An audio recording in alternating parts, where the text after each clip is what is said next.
Bom dia a todos. Vamos dar início então à nossa live de hoje, conversando um pouquinho sobre o e-social, né, que está aí trazendo tanta dor de cabeça, tanto trabalho para os empregadores, para as empresas.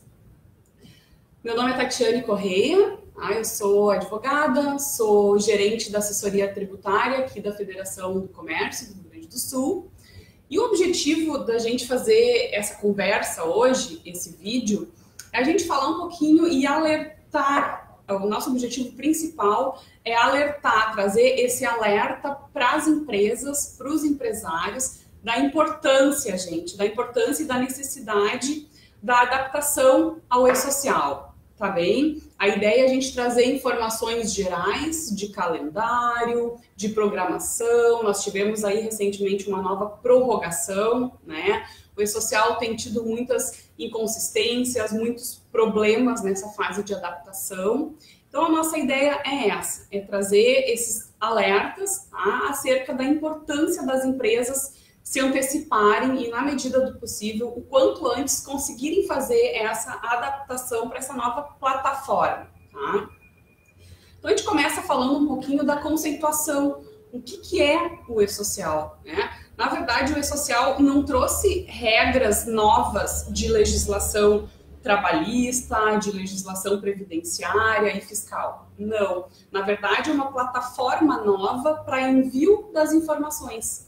É um novo jeito que as empresas terão que passar as informações para os órgãos pertinentes, né? Para a Receita Federal, para o Ministério do Trabalho, para o INSS, para a Caixa Econômica Federal, todas as informações acerca do contrato de trabalho com os seus trabalhadores, certo? Então, ao invés da empresa fazer o que ela faz atualmente, que é transmitir as informações, às vezes informações dobradas, a gente sabe, às vezes as empresas têm que passar a mesma informação para vários órgãos, né? Isso gera um trabalho dobrado para as empresas. Então a ideia é que isso seja unificado. O e-social veio para unificar essas informações que vão ser concentradas numa única plataforma, né, do e-social, uma plataforma nacional, e lá ela fica disponível para as próprias empresas e para esses órgãos que precisam da informação, né? Para o fisco, para a Receita, para a Caixa, enfim, como eu já falei. A gente espera, a gente sabe que tem muitos problemas, né? A gente tem aí diversas contingências, tanto é que a Receita Federal já abriu um canal, e isso é muito importante a gente lembrar, a Receita abriu um canal, um 0800 e um atendimento, tá, para as empresas, diário, para a gente levar essas inconsistências. Não é à toa que a gente teve aí já várias prorrogações do e-social, dos prazos para as empresas. Tá? Então, problemas tem, mas o principal que a gente precisa saber é que as empresas têm que se adaptar. Não tem mais tempo. O quanto antes as empresas precisam se adaptar. Pois no final a gente vai falar um pouquinho das multas. Tá? Se a gente não se adaptar, não cumprir o e-social, vem multa por aí, sim. O e-social começou, gente, em 2010, tá? Vou falar um pouquinho do histórico, eu vou dividir a minha fala em 3 tópicos, tá? A gente vai falar um pouquinho desse histórico do e-social, depois dos eventos e obrigatoriedades e, por fim, das penalidades, das multas. O e-social iniciou em 2010 como um projeto da Receita Federal, exclusivo da Receita Federal, com o único objetivo de substituir a GFIP. Aí nasceu o e-social. Depois a Receita chamou os outros órgãos interessados, chamou a Caixa, né, chamou o Ministério do Trabalho e Emprego, chamou o INSS, e aí tiveram a ideia de substituir, além da GFIP, mais 14 obrigações. A gente tem aí, dentro desse calendário do e-social, serão extintas 15 obrigações que as empresas têm que enviar, sendo direcionadas para essa plataforma única. Então, ele nasceu em 2010. Em 2014, houve uma forte intensificação do e-social, porque foi publicado o decreto que instituiu oficialmente o e-social. Né? O decreto 8.373 foi instituído em 2014, criando o e-social. De lá para cá, todos acompanharam diversas prorrogações para a entrada efetivamente em vigor do E-Social. Esse ano, em 2018, nós tivemos, então, efetivamente, a entrada em vigor, a obrigatoriedade para algumas empresas, e a gente vai falar, então, agora do cronograma do E-Social. Somente em 2018 foi possível efetivamente fazer a entrada em vigor do E-Social. Como é que foi feito isso? Eu vou falar para vocês um pouquinho sobre esse cronograma aqui. Acredito que todos já tenham visto, ele foi agora subdividido em novembro, né? Nós tínhamos 3 grupos de empresas e elas foram divididas em 4. Tá? Como é que funciona esse cronograma? A gente vai falar um pouquinho dos grupos e depois das fases. Pessoal, as empresas foram divididas aqui em 4 grupos. Tá? O grupo das grandes empresas, com faturamento anual superior a 78 milhões. Aqui, o grupo das empresas com faturamento até 78 milhões. O Simples Nacional, nessa última alteração, veio para o 3º grupo. E o 4º grupo, nós temos os órgãos públicos, tá certo? E depois aqui nós temos as fases do E-Social. São 2 divisões, por grupos e por fases, tá certo? O primeiro grupo, que incluiu então as grandes empresas, já foi quase todo ele completado, né, com as suas obrigatoriedades, ficando somente para 2019 a substituição da GFIP para o FGTS e as informações de segurança e saúde para o trabalhador, que a gente percebeu que vem dado mais, são as informações que têm dado mais problemas para as empresas cumprirem. Então o governo postergou para todas as empresas o calendário da SST, das informações de segurança e saúde do trabalhador. Esse primeiro grupo incluiu aí cerca de 13 mil empresas. O segundo grupo ficaram as empresas com faturamento até 78 milhões. Para esse grupo já foi implantada a obrigatoriedade dos eventos iniciais e dos eventos não periódicos. Depois a gente vai falar um pouquinho desses eventos.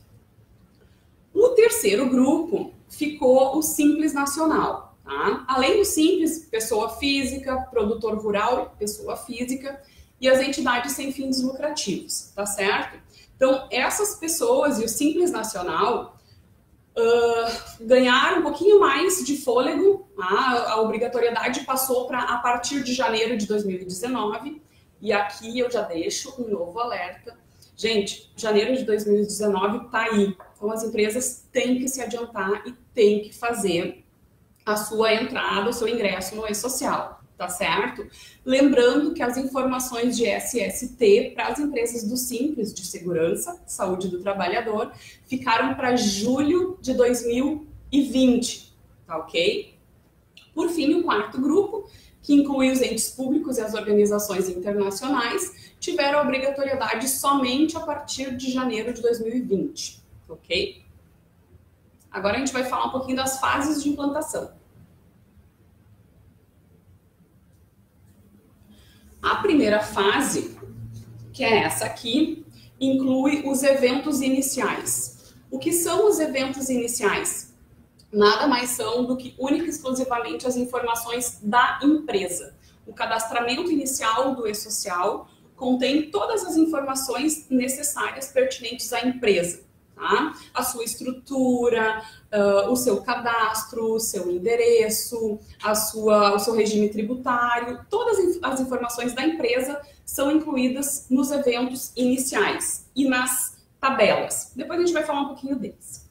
A segunda fase, a empresa tem que informar para o E-Social todas as informações pertinentes aos seus trabalhadores, ok? Que são os chamados eventos não periódicos. As contratações, os vínculos, as demissões. Na terceira fase, são incluídas as informações de folha de pagamento, que são os chamados eventos periódicos, que as empresas têm que informar durante todo o período, né? A cada alteração de período de competência, a empresa tem que informar sobre os pagamentos.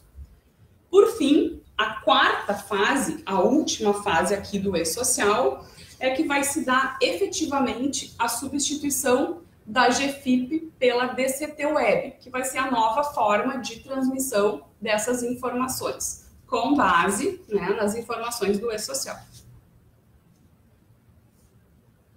O nosso segundo tópico da nossa conversa hoje é sobre os eventos e as obrigatoriedades.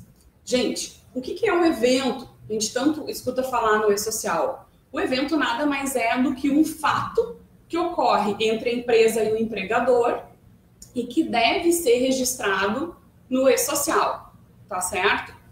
Então, essas informações, todos esses eventos, são registrados no meio digital, que vai ser enviado para a plataforma nacional do E-Social, e ali vai ficar guardadinho, né, para que as empresas utilizem e para que o governo utilize. Vai concentrar, vai facilitar, né, essas informações para o governo. Os eventos principais são divididos em três: os eventos iniciais, os periódicos e os não periódicos. E depois a gente fala um pouquinho dos eventos de controle. O primeiro dele, como eu já falei, os eventos iniciais são todas as informações da empresa, somente informações da empresa. É a inscrição da empresa no E-Social, tá? Com a sua classificação fiscal, toda a sua estrutura administrativa. E é importante deixar claro que essas informações são feitas uma única vez. Tá? No momento que a empresa faz o cadastro no E-Social, ela tem que passar todas essas informações de eventos iniciais. E caso ocorra futuramente alguma alteração nessas informações, a empresa tem que ir lá alterar e informar para o E-Social, né, que houve aquela alteração. Os eventos de tabelas, também, que a gente escuta bastante falar no E-Social, eles estão incluídos nos eventos iniciais. O que são as tabelas? As tabelas servem para informar qual é a forma que a empresa trabalha, né? Então, a gente tem aí no E-Social tabelas de cargos, tabelas de funções, de jornada de trabalho, de processos judiciais, tabelas de rubricas. Tudo isso a empresa vai informar na primeira fase do E-Social. E destaque, é imprescindível que essas informações sejam retificadas quando houver alguma alteração, porque são elas que dão suporte, que vão alimentar os outros eventos, que são os eventos não periódicos e os eventos periódicos. Segundo tipo de evento, então, os eventos não periódicos são relativos à movimentação dos trabalhadores daquela empresa. Então, tudo que é relacionado aos trabalhadores com relação às informações trabalhistas, previdenciárias, fiscais, a empresa tem que informar nos eventos não periódicos. Como o próprio nome já diz, são eventos que acontecem esporadicamente, né? Não tem uma data fixa para acontecer, por isso que eles são chamados não periódicos. Por exemplo, admissão, demissão, alteração salarial, acidente de trabalho. Todos esses são eventos não periódicos que as empresas precisam informar nessa segunda fase do E-Social. E aí, pessoal, é muito importante atentar para os prazos, tá? Porque esses eventos não periódicos são os que têm, a maioria deles tem prazo mais curto. Então, quanto antes a empresa conseguir se adiantar, o ideal é fazer os eventos não periódicos imediatamente, porque muitos têm prazo curto. O uso de acidente de trabalho, por exemplo, o CAT, né, a comunicação de acidente de trabalho, tem apenas um dia útil para ser informada no E-Social, por exemplo. Então, a orientação, né, o alerta que a gente deixa é que para os eventos não periódicos as empresas tentem, na medida do possível, fazer imediatamente, informar imediatamente para o E-Social. O terceiro tipo de evento são os eventos periódicos. Como o próprio nome já diz, tem uma periodicidade para acontecer, acontecem em datas pré-fixadas e são basicamente informações sobre a folha de pagamento. Então, todo período, vira o período, a empresa tem que informar tudo que é relacionado ao pagamento dos seus trabalhadores. Tá? Então, por exemplo, a folha de salários, que é o evento S1200, né? Ela é feita individualmente, por trabalhador, tá? E ela deve ser emitida, tem que ser feito um evento para cada funcionário, para cada trabalhador, mesmo que ele tenha 2 vínculos, por exemplo, tá? Tem que ser feito individualmente. Depois a gente fala um pouquinho do evento de controle, né, que a gente não costuma ouvir muito no E-Social, mas ele é um evento, não é para registrar um fato específico. O evento de controle pode ser feito, por exemplo, depois do fechamento da folha, para a empresa fazer alguma retificação que for necessária, tá? Ou para excluir algum evento. Tá ok? Algumas observações importantes para as empresas se atentarem. Para cada evento, existe um formato de arquivo, de layout. E aí, pessoal, quem trabalha diretamente alimentando essas informações, normalmente são os contadores, é muito importante, né, ficar atento ao MOIS, que a gente chama, que é o manual do E-Social, né? Tem que ter o manual ali do seu lado, para entender o funcionamento do software. O layout já foi alterado várias vezes. A gente tem aí, a partir do dia 17 de dezembro, um novo layout do E-Social sendo publicado. Então, o responsável por alimentar essas informações dentro da empresa precisa estar extremamente atento e atualizado com relação ao manual, tá? É necessário conhecer o layout do arquivo para transmitir, para preencher corretamente essas informações, para que elas sejam validadas no E-Social, tá ok? Então é necessário as empresas adaptarem os seus softwares para que eles consigam atender todas as exigências do governo, correto? As exigências do E-Social. Com relação à validação dos arquivos, como é que é feito isso? O empregador, após ele enviar as informações para o E-Social, ele recebe um número de protocolo de envio. E é muito importante que ele guarde esse número. Depois a gente vai ver que isso tem uma implicação lá para as multas. Posteriormente ao envio das informações, ela fica um tempinho para validação do E-Social. Se tiver tudo correto, o empresário recebe de volta o número do recibo. O número do recibo validou a informação enviada para o E-Social. Significa que as informações estavam corretas e foram aceitas pelo E-Social. Se por acaso deu alguma inconsistência, tiver algum erro na informação transmitida pelo empresário, ele vai receber uma mensagem de erro, que é a chance que ele tem, né, a oportunidade que ele tem de corrigir aquela informação e de mandar novamente para o E-Social. Tá certo? Ele tem que mandar as informações até que ele receba o número do recibo.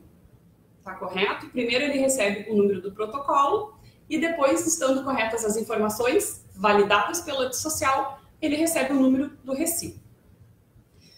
E é importante também a gente destacar que existe um ambiente de testes. Tá? A Receita disponibiliza um ambiente para que as empresas possam enviar as informações sem nenhuma implicação jurídica, sem nenhum problema relacionado a isso, para testar, meramente para testar se está fazendo certo, se está preenchendo corretamente as informações antes de mandar para o layout oficial. Tá? Então a empresa pode usar o ambiente de testes, que é chamado de produção restrita. Dia 17 desse mês vai sair um novo layout do ambiente de teste. Tá? E é permitido até 1000 informações de até 1000 funcionários para cada empresa nesse ambiente de testes. Por fim, a gente já está no nosso terceiro tópico aqui do nosso vídeo, referente às penalidades. Gente, como fazer para evitar multas? E de novo, eu estou sendo repetitiva, mas esse é o objetivo aqui da nossa live. Para evitar multas, só cumprindo o E-Social. Se a empresa não cumprir, se a empresa ultrapassar os prazos, não cumprir os prazos do E-Social, ela vai ser multada sim, tá bem? Lembrando que não existem novas multas, que a legislação do E-Social não trouxe, não criou novas multas, não vieram regras novas. As regras novas são somente com relação ao envio das informações. As multas são as já existentes na legislação trabalhista, na legislação previdenciária, fiscal, e elas podem ir de R$200 até quase R$180 mil, até quase R$200 mil. Então, é muito importante que as empresas façam, né, as suas adaptações dos seus sistemas para entrar no E-Social. Nesse início de adaptação, muito provavelmente não vão ser impostas penalidades para os empresários, até que eles consigam adaptar os seus sistemas, tá bem? Existe uma orientação do comitê gestor do E-Social. O E-Social é gerido por um comitê gestor e por um comitê diretivo, tá? São eles que organizam, que gerem, que passam as regras do E-Social, né?